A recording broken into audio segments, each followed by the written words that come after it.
Dan tadi sudah disampaikan oleh Pak Sekdis bahwa memang seharusnya pendaftaran DTKS di tahap ketiga ini dilaksanakan di tanggal 1 sampai dengan 20 Agustus 2022. Namun karena memang kondisinya di pengolahan data pendaftaran tahap ke-1, tahap kedua pada saat ini sedang proses upload atau unduh ke sistem 6NG, sehingga kami memprioritaskan untuk melakukan penguploadan ke dalam sistem 6NG yang saat ini sudah mulai akses dan bisa running ya. Jadi kita mengucapkan syukur kepada Allah Subhanahu wa taala. 6NG saat ini sudah bisa beroperasional dan kita sudah melakukan pengunduhan ke dalam sistem, dan kita tinggal menunggu penetapan Menteri Sosial untuk DTKS yang bulan Agustus ini. Mudah-mudahan pendaftaran DTKS tahap 1 dan tahap 2 karena sudah kita unduh semua, ini bisa langsung masuk di dalam penetapan yang terbaru oleh Kementerian Sosial. Dan ini kita lakukan pengunduran waktu yang semula tadinya tanggal 1 sampai 20 Desember menjadi 22 Agustus hingga 10 September 2022 yang akan datang. Ini yang akan kita buka pendaftaran, dan hari ini kita lakukan sosialisasi agar dapat diinformasikan secara menyeluruh kepada warga masyarakat yang memang ingin melakukan pendaftaran karena merasa tidak mampu, miskin, dan belum masuk di dalam DTKS, sehingga perlu diinformasikan jauh-jauh hari. Mereka harus mempersiapkan dokumen-dokumen yang akan diinput di dalam sistem. Dan ini kami sudah siapkan infografis yang nantinya kita akan posting ya, kita akan upload di dalam medsosnya Dinas Sosial dan juga medsosnya pemerintah Provinsi DKI Jakarta, dalam hal ini yang dikelola oleh Dinas Kominfotik, seperti itu, melalui jakarta.go.id, Jaki, dan juga kanal-kanal lainnya. Seperti itu. Dan kami sampaikan di sini alur pendataan dan pemutahiran data terpadu kesejahteraan sosial, di mana ini ada proses yang tentunya barangkali lurah-lurah dan juga Pak Camat, para Pendamsus sudah memahami ya, tapi kami juga akan informasikan kembali, refresh ya informasi ini. Yang pertama tentunya warga mendaftar. Mendaftarnya kemana ya? Karena memang ini harus berbasis online, ini harus dilakukan secara mandiri oleh warga yang bersangkutan. Dalam hal ini adalah kepala keluarga. Dan ini ada tahapannya. Bagi warga yang belum memiliki akun, ini diwajibkan melakukan registrasi melalui sistem dtks.jakarta.go.id. Tentunya login untuk pendaftaran harus menggunakan akun yang sudah didaftarkan. Apabila warga sudah memiliki akun yang sudah didaftarkan karena pernah mendaftar di tahap yang pertama ataupun tahap kedua, tapi ada anggota keluarga yang belum masuk di dalam DTKS, itu langsung bisa menggunakan akun yang lama, tidak lagi menggunakan akun baru. Jadi mohon diingatkan kepada para pendamsus untuk warganya ataupun para lurah ya. Jadi untuk akun ini harus menggunakan akun yang memang sudah terdaftar sebelumnya gitu ya. Dan harus diingat user dan password yang pernah login di dalam sistem, seperti itu. Nah, pada saat login tentunya ini diperlukan email aktif ya. Email aktif nantinya akan ada notifikasi, tapi untuk reset password. Kalau passwordnya kelupaan warga, biasakan kalau warga itu pada saat login di awal tidak mencatat untuk akun yang sudah dibuat di dalam dtks.jakarta.go.id. Jadi kalau memang ada kelupaan di dalam akunnya, itu bisa langsung mereset gitu ya di dalam email yang sudah memang aktif ya, emailnya yang memang sudah aktif dipergunakan korespondensi oleh warga seperti itu. Jadi emailnya itu akan nanti ada notifikasi untuk reset password. Hanya ada notifikasi reset password saja. Belum ada notifikasi informasi lainnya. Dan nanti ke depannya kita akan kembangkan bagaimana nanti warga bisa mengetahui statusnya apabila sudah daftar di dalam notifikasi. Tapi saat ini memang belum. Kita masih kembangkan sistem DTKS ini. Nah, nomor 3, ini pilih menu input pendaftaran baru. Input pendaftaran baru tentunya kalau apabila di dalam data yang sudah diinput, ini akunnya ini adalah sesuai. Karena ini nanti pada saat input pendaftaran baru ini akan ada informasi dari sistem mengatakan bahwa ini sesuai. Nah, kalau sudah sesuai, tentunya nanti akan langsung masuk ke dalam penginputan gitu, seperti itu ya. Nah, kalau yang tidak, kalau yang sesuai tadi, tentunya ini sudah melalui pengecekan dari Dinas Dinas Dukcapil dan juga Bapenda. Dan kalau terkait ini kan kita menggunakan NIK ya, kalau untuk kita login pakai NIK. Nah, NIK ini kita akan langsung teridentifikasi bahwa NIK ini adalah misalkan valid gitu ya, karena sudah terkoneksi dengan atau terintegrasi dengan sistem yang ada di Dinas Dukcapil dan juga Bapenda. Dukcapil juga terkoneksi dengan sistem yang ada di Dukcapil Kemendagri, seperti itu. Nah, kalau misalnya ketika di dalam sistem disampaikan tidak sesuai, itu kita perlu konfirmasi ke Dinas Dukcapil Kelurahan ya. Jadi warga harus konfirmasi ke Dinas Dukcapil Kelurahan kenapa NIK-nya tidak valid gitu. Nanti dicek oleh Dukcapil Kelurahan. Kalau sudah valid bisa lanjut ke dalam pendaftaran seperti itu. Atau kalau memang di kelurahan belum belum bisa dapat informasi, bisa langsung ke WhatsApp Jawara Dukcapil seperti itu. Nah, setelah sudah masuk sesuai dan langsung input pendaftaran baru masuk, warga mengisi data diri lengkap dan juga informasi yang dibutuhkan. Nah, ini adalah mekanisme pendaftaran online pada dtks.jakarta.go.id. Di sini saya sampaikan alurnya di awal. Pertama, membuka browser Chrome atau Microsoft Edge pada perangkat laptop atau komputer atau handphone. Tentunya ini perangkat komputer ataupun laptop atau handphone ini tentunya yang terkoneksi dengan jaringan internet ya. Biasanya warga ini lebih praktisnya dengan menggunakan handphone. Tentunya handphonenya harus memiliki paket data yang ada ya. Berikutnya adalah ketik situs dtks.jakarta.go.id, pilih menu, buat akun pendaftaran. Sekali lagi, kalau memang sudah memiliki akun pendaftaran, itu langsung masuk login ya. Klik user dan password akunnya masing-masing. Tapi kalau yang memang belum, ya, ini pilih menu buat akun pendaftaran. Selanjutnya nomor 4, masukkan semua informasi yang dibutuhkan di dalam akun itu, lalu klik daftar. Nah, nomor 5, kalau sudah berhasil mendaftar, silakan masukkan pada halaman login NIK atau email beserta password yang sudah didaftarkan. Kemudian klik login. Nah, berikutnya adalah pilih menu input pendaftaran baru. Nah, isi dengan informasi kepala keluarga ini. Dan apabila kepala keluarganya memang sudah pernah mendaftar di tahap sebelumnya, tahap 1 dan tahap 2, ketika tahap 3 ada anggota keluarga baru karena istri baru melahirkan, seperti itu. Jadi harus input dulu data kepala keluarganya, gitu ya. Setelah itu barulah anaknya yang dilahirkan yang baru. Seperti itu. Berikutnya, nomor 8, klik simpan jika sudah selesai menginput data. Klik tambah untuk menginput anggota keluarga lainnya. Nah, itu yang rinciannya. Untuk alurnya yang 10, isi dengan informasi yang dibutuhkan dan klik simpan jika sudah selesai menginput data. Nah, jika ada kesalahan dalam pengisian itu pilih icon ubah untuk diedit. Nah, itu yang saya sampaikan di sini, bahwa ada catatan pendaftaran dapat diwakilkan oleh pihak lain, misalnya ketua RT atau RW atau saudara. Ya. Intinya ini harus melalui sistem online. Ya. Satu akun dapat mendaftarkan beberapa anggota keluarganya sekaligus. Berikutnya lagi, pendaftaran dilakukan dengan menginput kepala keluarga terlebih dahulu. Bagi yang sudah terdaftar di DTKS, tidak perlu mendaftar kembali, kecuali terdapat anggota keluarga yang belum masuk di DTKS. Itu.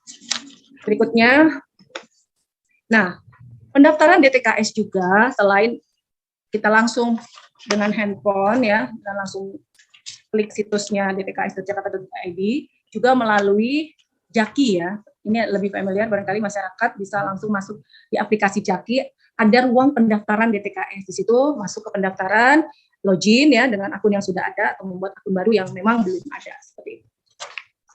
Berikutnya lagi, bahwa sesuai SK Gubernur 1250 tahun 2020 tentang variabel khas daerah, untuk mengingatkan kembali kepada Bapak Ibu sekalian bahwa ada negative list di mana variabel-variabel kekhasan DKI ya, untuk masuk dalam pendaftaran ini ada variabelnya.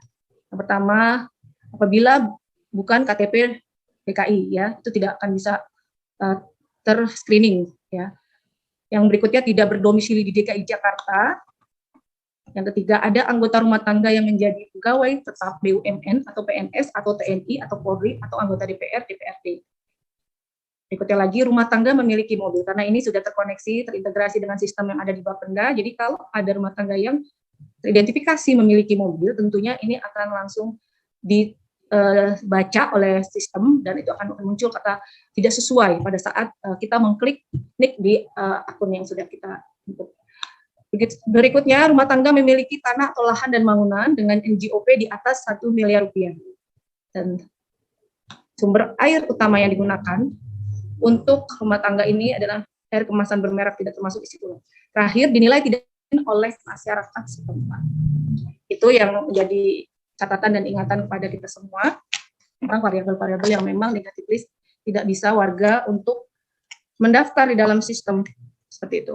Nah, informasi yang harus diinput di dalam sistem itu ada informasi keluarga ya. Bapak Ibu bisa lihat di sini ada banyak sekali indikator-indikator yang diinput di dalam sistem. Nanti dokumen paparan ini akan kami sampaikan ya kepada semuanya di dalam grup-grup yang ada. Ini terkait nomor KK, alamat KTP, RT RW, kode pos, provinsinya, kabupaten, kecamatan, kelurahan, alamat, domisili, RT RW, kode pos, semua yang terkait kebutuhan dari sistem ini untuk kita input datanya. Begitu juga informasi anggota keluarga, nama kepala keluarga itu tetap diinput kembali sesuai kebutuhannya. Ada nama kepala keluarga nih, jenis kelamin, tempat lahir, tanggal lahir, agama, semuanya lengkap. Ada nama ayah, ibu, nomor HP, jenis disabilitas. Kalau memang ada kepala keluarga yang mengalami jenis disabilitas, bisa disebutkan jenis disabilitasnya apa, kepemilikan mobilnya. Kalau tidak ada, ya disebutkan kepemilikan tanah, jawab jenis bantuan yang diharapkan. Begitu pula untuk nama anggota keluarganya yang memang belum sama sekali didaftarkan. Kalau yang sudah didaftarkan, jangan lagi mendaftarkan. Kalau ada anggota baru, karena memang ternyata ada tambahan, misalkan ada ponakan yang datang ke Jakarta, tinggal di rumah kita, masuk menjadi anggota keluarga, misalkan masuk didaftarkan seperti itu. Apabila misalnya yang bersangkutan nanti membutuhkan bantuan KJP, misalnya kan itu juga harus terinformasikan di dalam DTKS seperti itu. Lanjut lagi.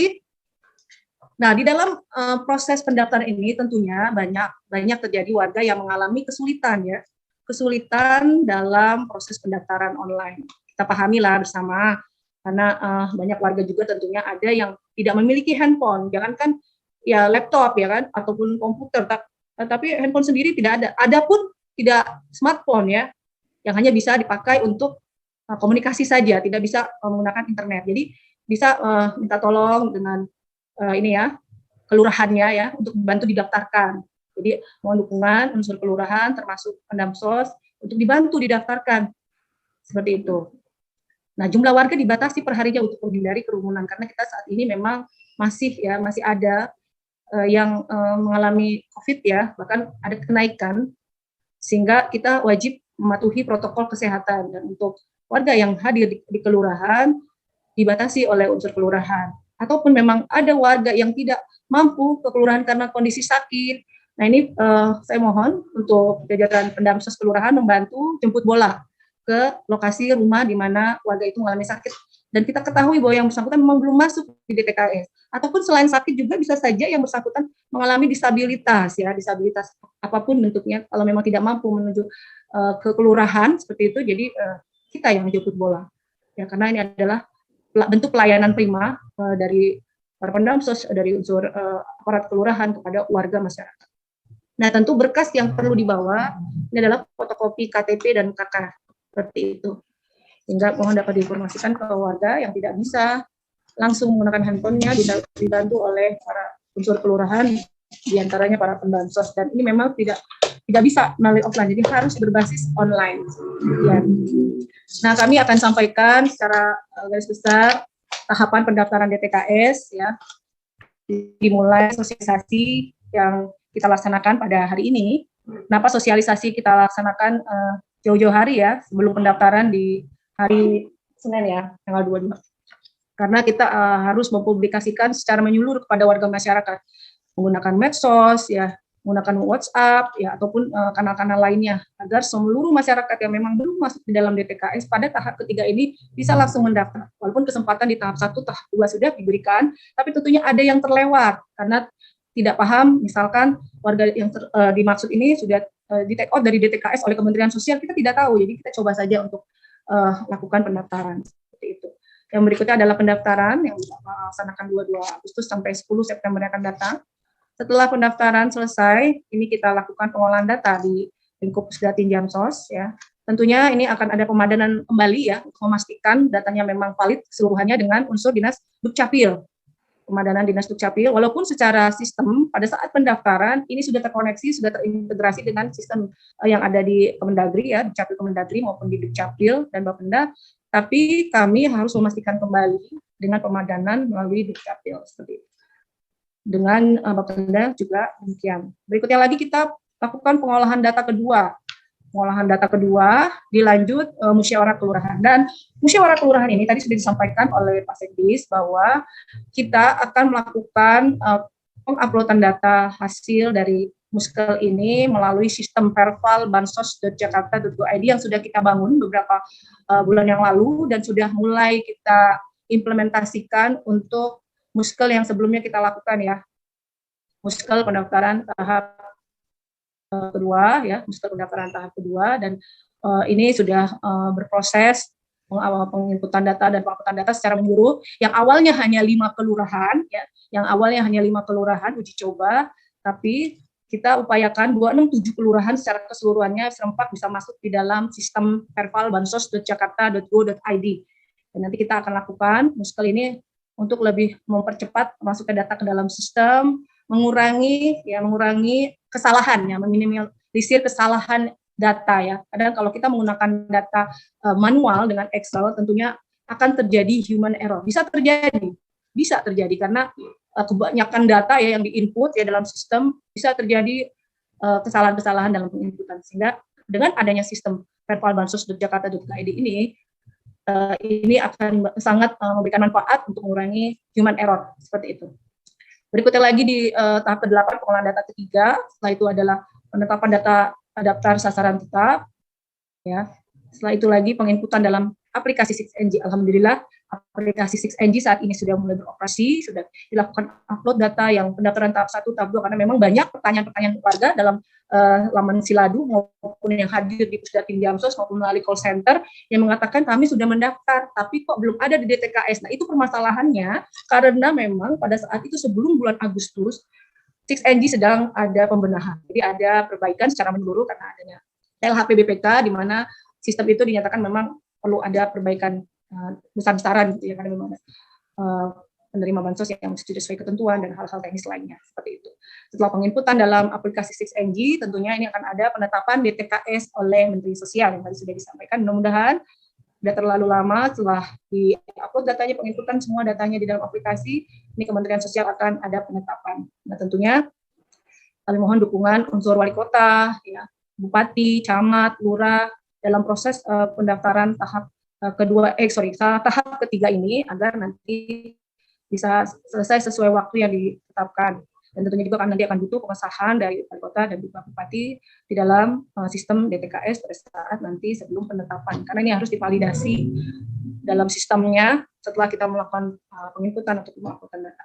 Demikian, dan terakhir, memang untuk data terpadu kesejahteraan sosial ini yang seperti Bapak Ibu ketahui, ini adalah bermanfaat nantinya DTKS sebagai pintu masuk untuk penerima bansos, baik yang bersumber dari APBN maupun APBD seperti itu. Untuk APBN kita ketahui ada program PKH, program bantuan sosial pangan atau PBNT, ada PBI. Nah, kebetulan untuk PBI kita sudah mengupload data di dalam 6NG untuk 5 wilayah dan kabupaten. Ya, nanti pengesahannya kita tunggu dari wali kota dan juga dari wali kota ya. Kalau dari kabupaten alhamdulillah PBI wali kota bupatinya sudah membuat suratnya, tapi untuk yang wali kota belum.